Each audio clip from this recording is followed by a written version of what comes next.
Welcome मित्रों, हमारे YouTube channel study with शरण IAS में आपका स्वागत है। आज जो हम क्लास लेके आए हैं बहुत ही एक यूनिक क्लास है। यूनिक इसलिए कह सकते हैं कि समीक्षा के क्षेत्र में एकमात्र डॉक्टर रामविलास शर्मा जी ऐसे हैं आलोचक जिन्होंने जातीय समीक्षा की है, हिंदी साहित्य की जातीय समीक्षा। ये जातीय समीक्षा होती क्या है, इसमें उन्होंने क्या सिद्धांत रखे हैं। आलोचना कर्म, चूँकि हम जानते हैं ये मार्क्सवादी आलोचक थे, और इस मार्क्सवादी आलोचना को उन्होंने जातीयता के क्षेत्र, हिंदी जातीयता के लिए कैसे घटित किया है। हिंदी जातीयता क्या है, ये कहाँ पर है, किस मात्रा में है जातीयता, और इसकी कितनी ज़रूरत है और कितना ये नुकसानदेह है। कुछ चीज़ें, इन सब चीज़ों का हम यहाँ पर विश्लेषण करेंगे। सबसे पहले डॉक्टर रामविलास शर्मा के बारे में जान लेते हैं थोड़ा सा। डॉक्टर रामविलास शर्मा जी का जन्म 1912 में हुआ था। 1912 में हुआ था। जन्म कब हुआ था? डॉक्टर रामविलास शर्मा जी का जन्म 1912 में हुआ था। एक उन्नाव में एक सानी गांव है, यहाँ पर हुआ था।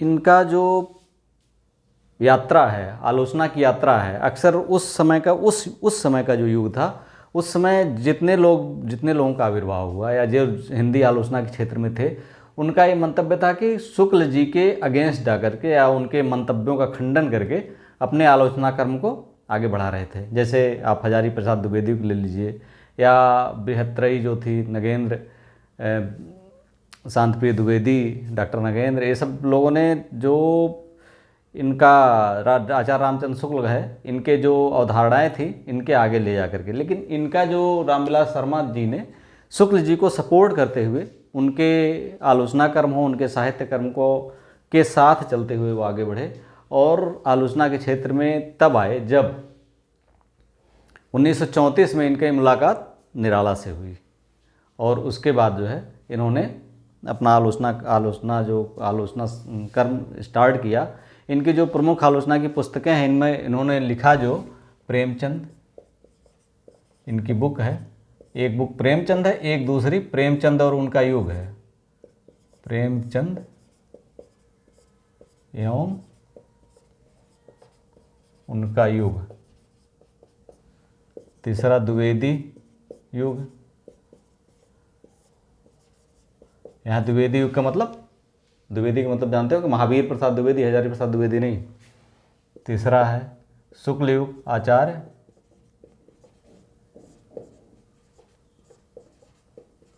चंद्र शुक्ल युग।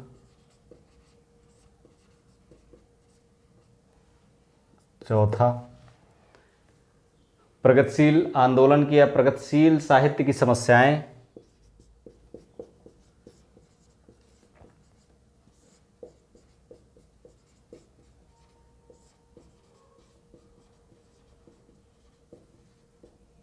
इस तरह से इन्होंने बहुत सारी बुक्स लिखी, बहुत सारी इनकी बुक्स हैं। आलोचना के क्षेत्र में जो बुक है, इन्होंने प्रेमचंद, निराला, इन निराला पर भी इन्होंने लिखा है।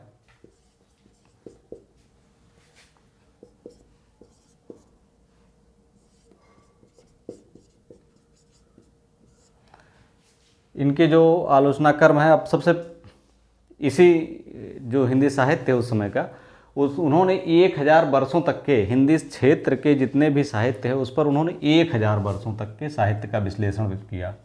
1000 वर्षों तक के साहित्य का विश्लेषण किया।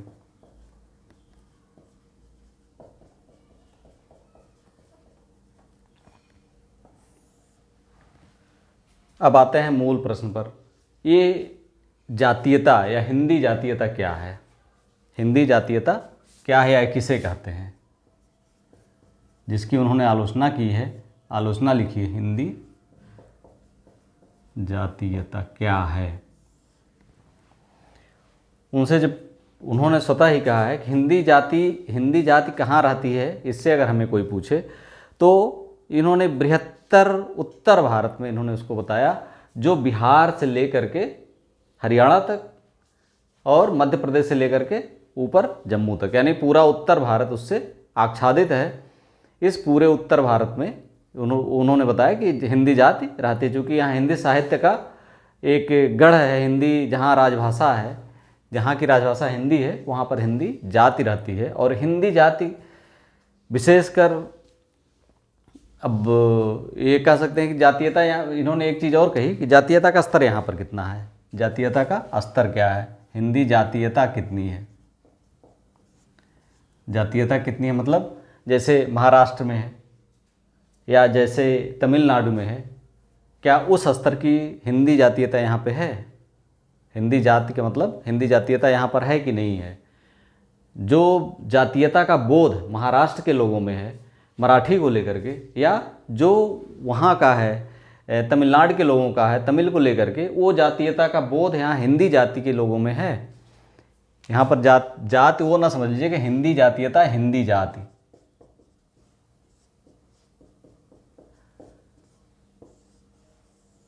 अच्छा ये बताइए, ये आई कहाँ से, जातीयता या जाति का आई कहाँ से, हिंदी में जाति कहाँ से आई।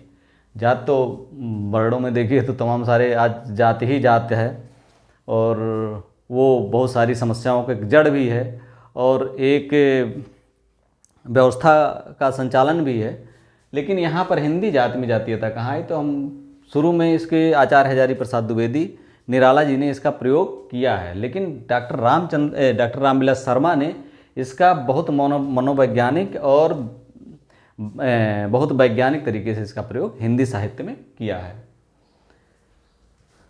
इन्होंने जो जाति, रामविलास शर्मा ने जाति का उदाहरण लिया स्टालिन के विचारों से लिया। कहाँ से? स्टालिन के विचारों से। और उन्होंने देखा, उनकी जो प्रेरणा थी वो थे लेनिन। चूँकि अभी हमने शुरू में ही बता दिया था मार्क्सवादी इतिहासकार थे, लेकिन मार्क्सवाद को उन्होंने सीधे यहीं के रूप में घटित नहीं किया।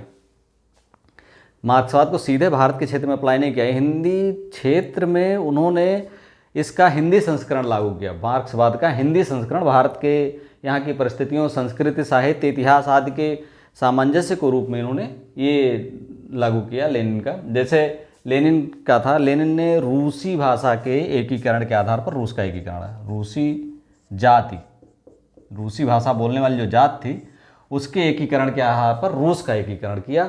और उसमें जो अगल बगल के राज्य थे, जो छोटे छोटे राज्य थे बाद में बट गए, तो उनको उन्होंने उपराष्ट्रीयता के आधार पर एकीकरण किया, अन्य भाषा भाषी लोगों को उपराष्ट्रीयता के आधार पर।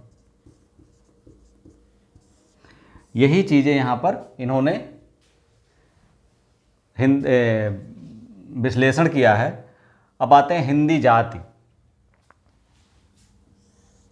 तो हिंदी जाति को द्विवेदी, आचार्य हजारी प्रसाद द्विवेदी ने पहले किया है, निराला ने पहले यूज किया है, लेकिन रामचंद्र शुक्ल ने इसको अपने बताया कि बहुत ही वैज्ञानिक ढंग से इसका यूज किया है।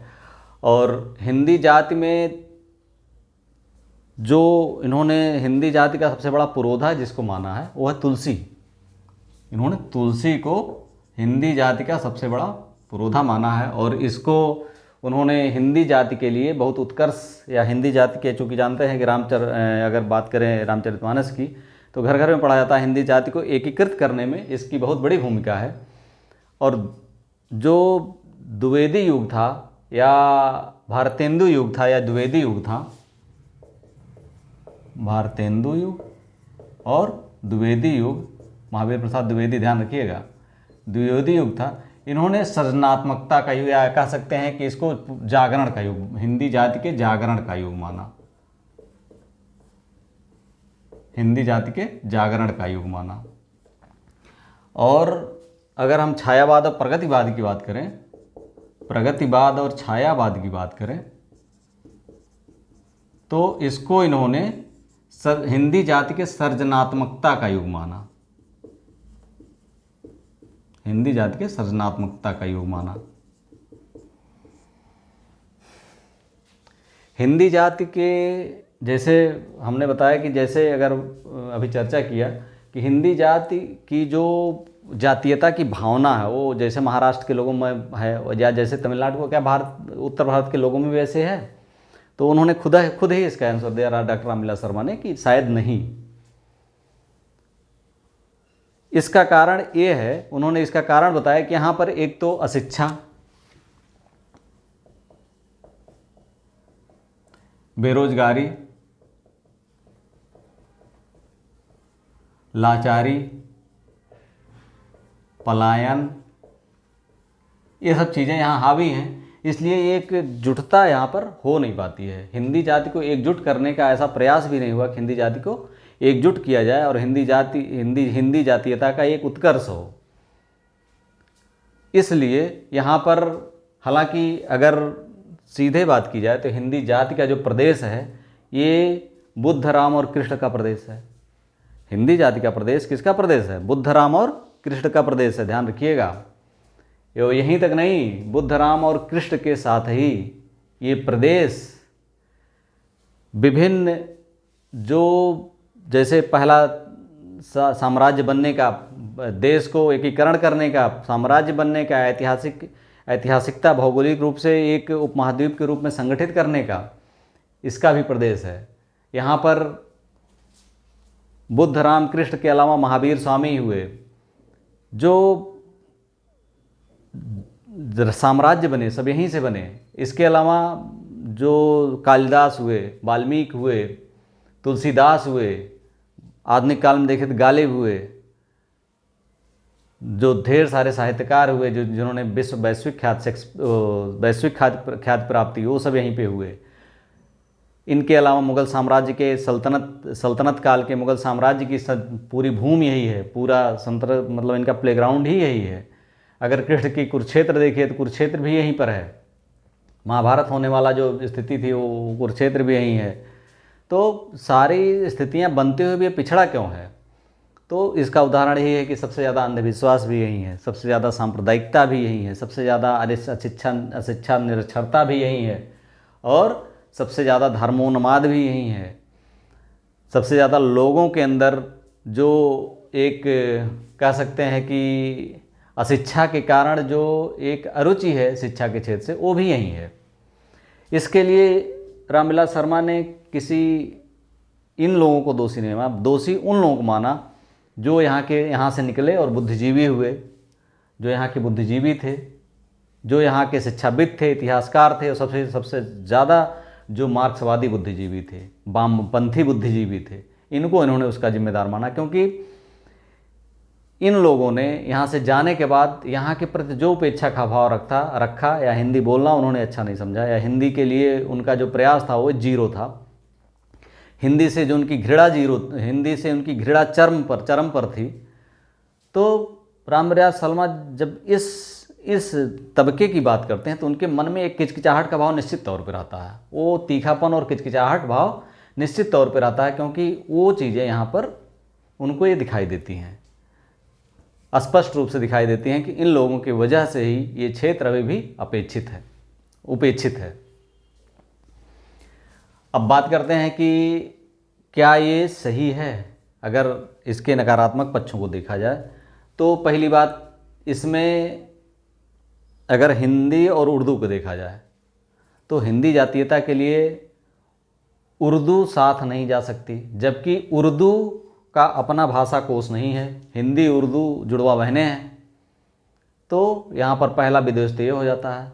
दूसरा, सांप्रदायिक तत्व, क्योंकि इसमें मुस्लिम कम्युनिटी को शामिल नहीं किया जाता है। तो हिंदी जातीयता में मुस्लिम कम्युनिटी चूँकि अपने आप को उर्दू से जोड़ती है तो जाहिर सी बात है को बाहर हो जाएगी। तो सांप्रदायिकता भी है। राष्ट्रीयता से इसका विरोध है, राष्ट्रीयता से इसका विरोध है। जहाँ भी हिंदी जातीयता आए तो राष्ट्रीयता से थोड़ा सा विरोध होगा, क्योंकि राष्ट्रीयता एक भाषा, मतलब एक सूत्र में पिरोने की बात करती है। जातीयता ये जो है एक हिंदी भाषा के रूप में भले ही आंतरिक रूप से जुड़े हों, लेकिन हिंदी जातीयता की राष्ट्रीयता से थोड़ा सा विरोध निश्चित तौर पर रहेगा। सांप्रदायिक इसलिए है कि जो है इसमें सांप्रदायिक है क्योंकि यहाँ मुस्लिम कम्युनिटी बाहर होती है, और कुल मिला करके देखा जाए तो जातीय समीक्षा में एक हिंदी जाति के उत्थान की जो भावनाएं छुपी थी उन्होंने उसके लिए रामविलास शर्मा ने जीवन भर प्रचार किया, अपने आलोचना के माध्यम से जीवन भर प्रचार करते रहे और हमेशा इसके लिए संघर्षरत रहे कि हिंदी जाति का उत्थान हो, इसको उन्होंने गोबर पट्टी कहा जाता है। इसको क्या कहा जाता है? उत्तरी प्रदेश को गोबर पट्टी कहा जाता है। गोबर पट्टी मतलब आप बिहार से लेकर के दिल्ली तक के क्षेत्रों को देखिए तो गोबर के, गाय या भैंस के गोबर के उपले पूरे क्षेत्र में बिखरे पड़ेंगे, ग्रामीण क्षेत्रों में दिखाई पड़ेंगे और इसका व्यापक रूप से उपयोग होता है। तो इसलिए इसको गोबर पट्टी कहा जाता है। लेकिन गोबर पट्टी के साथ ही ये महान लोगों की भूमि भी है और इसीलिए उनके मन में ये था कि इस क्षेत्र को जो अटेंशन मिलना चाहिए, जो उत्थान होना चाहिए, जो अटेंशन मिलना चाहिए, जो विकास होना चाहिए लोगों में, जो वैचारिक एक वैचारिक उच्चता होनी चाहिए, उत्कृष्टता होनी चाहिए, वो चीज़ें यहाँ के लोगों की उपेक्षा कारण, जो बुद्धिजीवी हैं उनकी उपेक्षा कारण, सरकार की उपेक्षा कारण, लोगों की उपेक्षा कारण ये दबी हुई है। इसे ऊपर आना चाहिए, क्योंकि जो इतने बड़े बड़े लोगों की भूमि है वो इस तरह से हो ही नहीं सकती है, वहाँ पर इस तरह की कोई व्यवस्था बन ही नहीं सकती है। इसको बनाने के लिए अगर है तो इसके लिए स्वतः ये लोग जिम्मेदार हैं, जो यहाँ के बुद्धिजीवी आगे निकल करके गए हैं। रामविलास शर्मा की जातीय समीक्षा अक्सर कभी कभी आ जाता है एग्जाम में, और एक थोड़ा सा अलग कंसेप्ट है इसलिए मैंने बता दिया। बाकी समीक्षा तो इसमें डॉक्टर नगेंद्र की समीक्षा, नामवर सिंह की समीक्षा हमने बता दी है, इसमें आपको मिल जाएगी। डॉक्टर रामचंद्र शुक्ल, डॉक्टर नामवर सिंह, इन दोनों की समीक्षा आपको डिस्क्रिप्शन में मिल जाएगा, लिंक में, प्लेलिस्ट में मिल जाएगा। ये जातीय समीक्षा, इसके अलावा इनकी मार्क्सवादी समीक्षा का एक क्लास होगा, और इस डॉक्टर नगेंद्र की समीक्षा जो आपके अक्सर पूछा जाता है एग्जाम में, इनकी छायावाद से संबंधित उनकी जो समीक्षा है, जो उन्होंने उसको स्थापित, छायावाद को एक लेवल प्रदान करने में, स्थापना में उन्होंने जो सहयोग किया है, उस पर एक क्लास हम निश्चित तौर पर लेंगे। वीडियो अच्छा लगा like, subscribe and share. Thank you for watching.